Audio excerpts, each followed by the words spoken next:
Hello दोस्तों, स्वागत है एक बार फिर से आपका मेरे चैनल पे लीगल न्यूज 127 पे। दोस्तों, जब भी पत्नी मेंटेनेंस का केस लगाती है 125 सीआरपीसी या नया कानून 144 बीएनएस, तो वो पति से मेंटेनेंस की डिमांड करती है।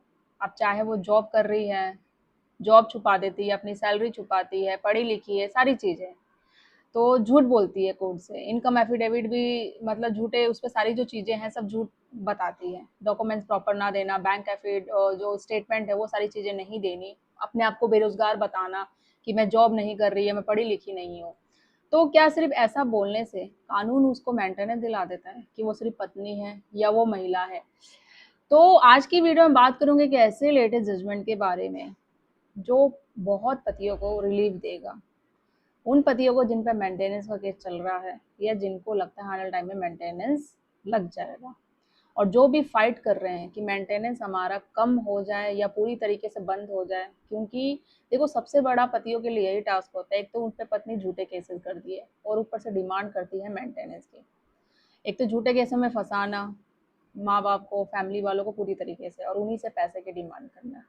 तो मेंटेनेंस क्यों दिया जाए उनको? और ऐसी सिचुएशन में जब वो खुद पढ़ी लिखी है, खुद वो जॉब कर रही है, उसकी सैलरी मेरी इनकम से ज़्यादा है, फिर मेंटेनेंस क्यों दिया जाए? तो आज की वीडियो में इसी टॉपिक पे बात करूंगी। क्या सिर्फ पत्नी होने के कारण ही क्या कोर्ट ऐसे में मेंटेनेंस मिल जाता है, या फिर कोर्ट ऐसे मामले में सख्त में जो है सख्त कार्यवाही लेता है पत्नी के अगेंस्ट? तो ऐसा ही एक केस आया इलाहाबाद हाई कोर्ट में, और इलाहाबाद हाई कोर्ट ने क्या सख्त रूप अपनाया, मेंटेनेंस को आखिर खारिज क्यों कर दिया, पति के फेवर में क्यों गया, पति को क्यों बड़ी राहत मिली। तो वीडियो देखना बहुत इंपॉर्टेंट है, एंड तक देखिएगा और स्किप मत करिएगा। फिलहाल चैनल पे नए जुड़े हैं तो चैनल को लाइक करिए, शेयर करिए, सब्सक्राइब करिए, साथ ही बेल आइकन दबाइए ताकि आपको टाइम टाइम से मेरे वीडियो की नोटिफिकेशन सबसे पहले मिलती है। तो दोस्तों देखो, जब भी पत्नी मेंटेनेंस का केस करती है ना, तो उसका मेन मकसद यही होता है जितना मर्जी झूठ बोलना, बड़ा चढ़ा के पति की इनकम को बताना, अपनी आय छुपाना, अपने आप को बेरोजगार करना कि मैं अपनी बेसिक जरूरतों को पूरा नहीं कर पा रही हूँ। तो सिर्फ उसको ऐसा बोलने से कि वो महिला है, एक पत्नी है, अपने कोर्ट में झूठे एलिगेशन लगा रही है, सारी चीजें बोल रही है, बट साबित कुछ नहीं कर पा रही, तो इसको ये नहीं कि उसको मेंटेनेंस मिल जाएगा कि उसने बोल दिया महिला है तो कोर्ट दिलवा देगा। नहीं, कोर्ट सारी चीजें देखती है, पति पत्नी दोनों के एजुकेशन, उसकी जॉब, कितनी लाइबिलिटी है, क्या खर्चे हैं। तो फिलहाल मैंने इस पे हमेशा मैं वीडियो मैंने बनाती रहती हूँ, अभी लास्ट टाइम भी बताया था। अगर आप लोग अपने चैनल पे मेरे नए जुड़े हैं तो मेरे चैनल पे डायरेक्ट जाके विजिट करो। मैं तो ये भी नहीं करती नोटिफिकेशन बेल की आप वो वेट करो, डायरेक्ट जाके विजिट करो, आपको बहुत सारी वीडियो मिलेगी और बहुत रिलीफ मिलेगा। हाई कोर्ट, सुप्रीम कोर्ट की लेटेस्ट जजमेंट आती है, गाइडलाइन आती है, तो मैं आप लोगों तक शेयर करती रहती हूँ। तो अब बात करते हैं इस केस में क्या हुआ जो मैं बात करूंगी। इलाहाबाद हाई कोर्ट के ये जो जजमेंट है 29 मई का है। तो बहुत इंपॉर्टेंट जो महत्वपूर्ण फैसले जो हाई कोर्ट ने दिया, क्या किया डिटेल्स में जानते हैं हम। जिसमें कि कोर्ट ने क्या साफ कहा कि मेंटेनेंस के मामले में आय और संपत्ति की सही जानकारी देना बहुत जरूरी है। अगर आप लोगों ने झूठ बता रहे हो, कोर्ट से बातें छुपा रहे हो, तो आपको प्रॉब्लम हो सकती है। तो इस मामले में क्या हुआ, पत्नी की जो थी 8,000 प्रति माह मेंटेनेंस को है जो उसने डिमांड करी थी कि मुझे दिया जाए, तो कोर्ट ने क्या कर दिया, रद्द कर दिया और मामला फैमिली कोर्ट द्वारा भेजा गया। ठीक है, तो पूरा मामला क्या है, इस केस में पति और पत्नी की शादी 2010 में हुई थी और दोनों के 2 बच्चे हैं। अब पत्नी ने फैमिली कोर्ट में धारा 125 के तहत मेंटेनेंस का केस दायर किया। पत्नी का आरोप था कि उसे ससुराल वालों द्वारा प्रताड़ित किया गया, दहेज की मांग की गई और बाद में उसे बच्चे सहित घर से निकाल दिया। ये पत्नी का आरोप था। अब पत्नी ने अपने और अपने बच्चों के लिए मेंटेनेंस की मांग की।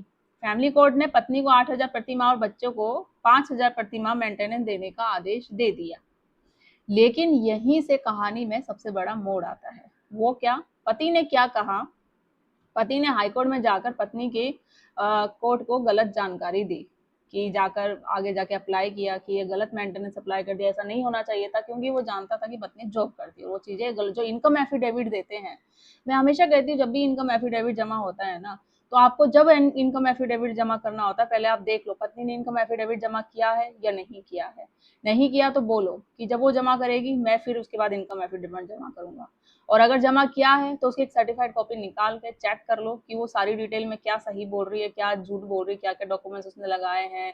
तो अगर जो भी चीज़ आपको होती है पॉइंटेड बना के आगे जाके आप कर सकते हो कि भाई इसने ये तो जॉब कर रही है, इसने बात छुपाई है, अपनी सैलरी छुपा रही है, कम बोल रही है, पढ़ी लिखी है, जो भी वटेवर, या उसने डॉक्यूमेंट्स पूरे नहीं दिए हैं, तो उस चीज़ का आप ऑब्जेक्शन आगे कर सकते हो। और वो सब कुछ होने के बाद, प्रॉपर इनकम एफिडेविट सबमिट होने के बाद आप पत्नी की, तो उसके बाद आप इनकम एफिडेविट जमा करो।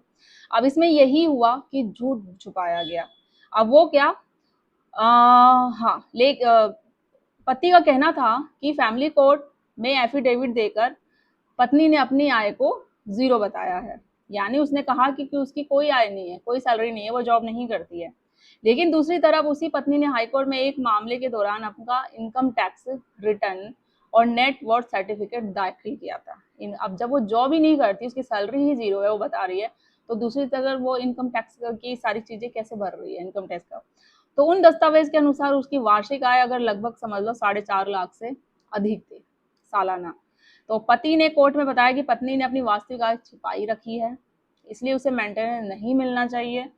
पति ने यह भी कहा कि उसकी खुद की आय लगभग अगर महीने के अकॉर्डिंग देखा जाए तो 30,000 है, और वो बेटे को मेंटेनेंस देने को तैयार है। मुझे कोई प्रॉब्लम नहीं है, मैं बेटे को, अपने बच्चों को मेंटेनेंस दूंगा, बट उसको नहीं। वो ऑलरेडी जॉब कर रही है, 30,000 महीना उठा रही है, और ये बात उसने कोर्ट से उठाई है, सॉरी छुपाई है, तो उसको देने का मतलब क्या बनता है मेंटेनेंस।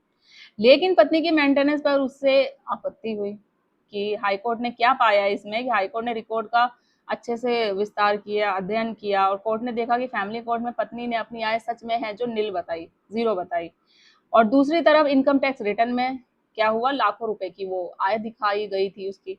तो कोर्ट ने बताया कि इन दस्तावेज पर फैमिली कोर्ट ने सही से देखा नहीं है, जांच पड़ताल नहीं करी, पर्याप्त विचार बिल्कुल नहीं किया है। तो कोर्ट ने कहा मेंटेनेंस के मामले में सुप्रीम कोर्ट के, जैसे रजनीश नेहा का था वो जबजन, तो उन दोनों पक्षों को अपनी आय, संपत्ति और जो भी है सही जानकारी देनी होती है सबको, कोई जिसको झूठ नहीं बोलना होता। और यह सिर्फ एक ये नहीं है कि सिर्फ बोल दिया गया है, कोई औपचारिकता नहीं है, इस पर नहीं देखा जाएगा। जो बोल दिया सुप्रीम कोर्ट ने तो वही चीजें क्लियर होगी, और यहाँ पे बातें छुपाने पे उसके अगेंस्ट कार्रवाई भी होगी कि झूठ बोला जाएगा तो। बल्कि मेंटेनेंस तय करने का आधार क्या है कि अगर कोई पक्ष गलत जानकारी देता है या कोई फैक्ट छिपाता है तो अदालत उसके खिलाफ है जो अगेंस्ट एक्शन भी ले सकता है।